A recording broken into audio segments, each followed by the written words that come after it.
శ్రీ మహాలక్ష్మి వైకుంఠాన్ని వీడిపోగా ఏకాకి అయిన శ్రీ మహావిష్ణువు వైకుంఠాన్ని వదిలి భూలోకమున ఉన్న ఆది వరాహ క్షేత్రమైన వెంకటాద్రికి చేరి ఆ వరాహ క్షేత్రంలో నివసించేందుకు తగిన స్థలాన్ని కావాలని, అందుకు బదులుగా తన దర్శనానికి వచ్చు భక్తులు మొదట పుష్కరిణిలో స్నానం ఆచరించి శ్రీ ఆదివరాహస్వామిని దర్శించి పూజా నివేదనల తర్వాత తనని దర్శిస్తే యాత్రఫలం దక్కుతుందని శ్రీనివాసుడు కట్టడి చేసెను.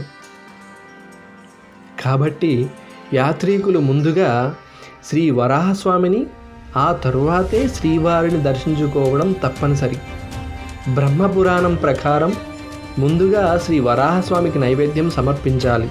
యాత్రికులు శ్రీ వెంకటేశ్వర ఆలయానికి ముందుగా శ్రీ ఆదివరాహస్వామి ఆలయాన్ని సందర్శించాలి.